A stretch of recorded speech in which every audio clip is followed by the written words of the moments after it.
Hello, Ryan here again. Got a nice special sound design session for y'all. This one I thought I'd do something a little different. So back this past summer, I read this review. It was one of Pitchfork's Sunday reviews on one of my favorite albums, Pink Floyd's Meddle. So in the beginning of this review, they talk about the single note that's played at the intro of the song Echoes. The song itself is about 23 minutes long, so it's definitely something you want to sit back and maybe have a drink to or whatnot. So I'm just going to read this to you guys, and then I'll describe how I'm going to go about trying to recreate that sound based on the description here. Okay. It was a single note, flickering out like a beacon to lead a wayward ship through the night. Pink Floyd had no songs prepared when they started recording in early 1971, but they did have access to the legendary Abbey Road studio and free rein from their label to mess around until they found their way. They spent weeks improvising, with each member isolated from what the others were playing, a harebrained search for the sort of strange and spontaneous inspiration that their old leader, guitarist, and songwriter Syd Barrett conjured freely. They called the results Nothings 1 through 24. Predictably, they were almost entirely unusable, except for this one note, a high B played on a piano near the top of its range, warped by the undulations of a rotating Leslie speaker. Keep that in mind. It was piercing, but slightly obscured, as if it had traveled a great distance to reach your awareness.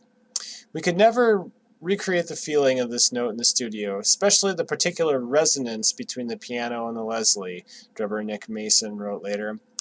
So they used the demo tape and began composing around it. Echoes grew from that note into something awesome, a 23-minute prog psych voyage from tranquility to triumph to desolation and back, with a riff like a lightning bolt, striking open sea, and a pillowy lead vocal keeping you cozy and safe below deck. It was the first song Pink Floyd completed for Meddle, their conflicted and brilliant sixth album. Okay, so here you have a pretty good description of what they're doing. They've got a piano, presumably an upright piano. I believe there's a very famous upright piano used at Abbey Road Studio. I don't recall the name of it. Somebody could probably post it in the comments, though. And then playing this high B note on a piano through a Leslie speaker.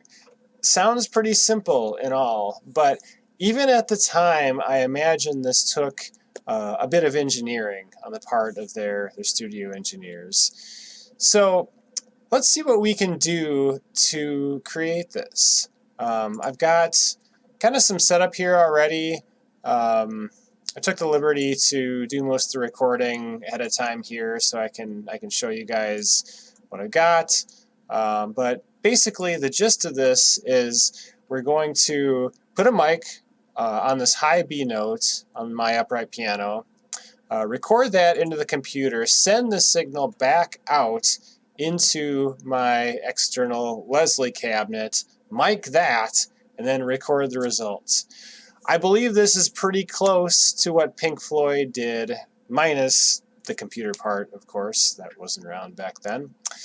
So hopefully we can do this and you guys can hear the results. So I'm going to show you how I've got some of this set up. Okay, so here's the upright piano setup that I've got here. I've got a directional condenser mic focused on this high B note. Not sure if you can hear that or not. So this is the note used in the Pink Floyd Echoes recording. This is the one we're going to record and try to put through our Leslie speaker setup. So I'm going to hit record here in a moment and get some notes.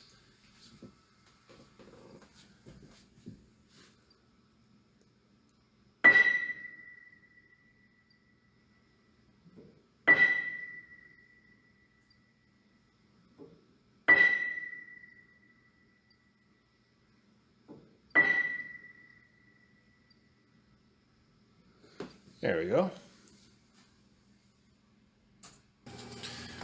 Okay, so what I've got here is my Leslie G37 speaker cabinet. This is kind of a modern incarnation of the original Leslie speaker cabinets used for Hammond organs. The way that this works, for those that aren't familiar with Leslie's, is there's a rotating drum below, which you can't see here, and then a set of horns on the top which rotate. And there's a speaker inside, and so with all of this rotation, it creates a virtual Doppler effect.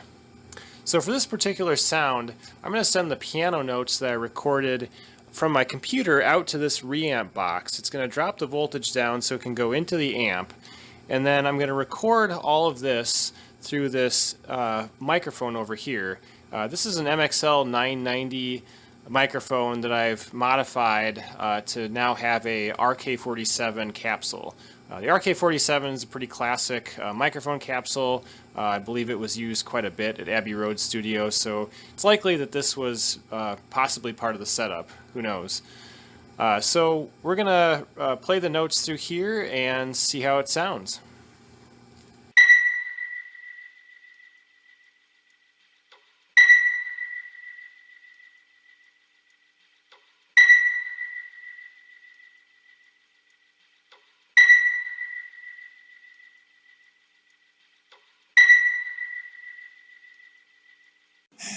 All right, so I'm going to change this to the master track and just play you what the just the piano note sounds like going into the computer. So I'm going to turn this off, turn that off.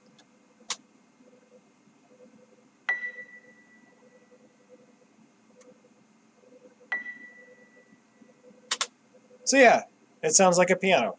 Not terribly remarkable. Now I'm going to play just the Leslie speaker sound.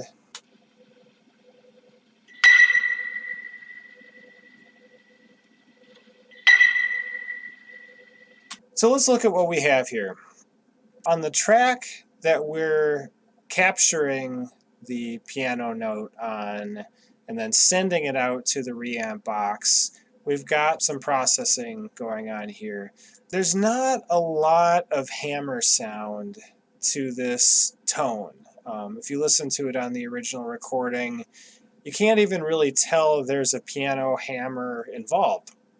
So a lot of that piano hammer sound tends to be kind of the lower mid-range portion of the piano note itself.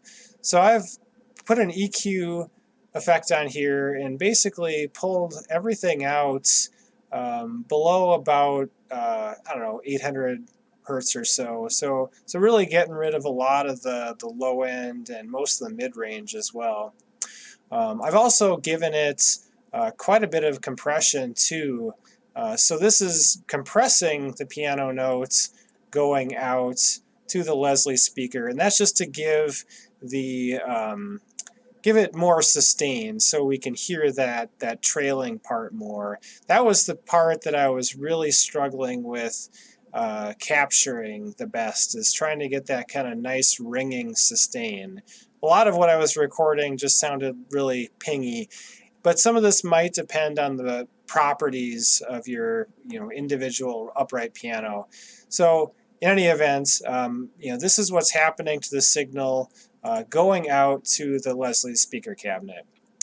Now, coming back from the Leslie speaker cabinet, I also had to do some processing as well. And this, I took a much more aggressive approach.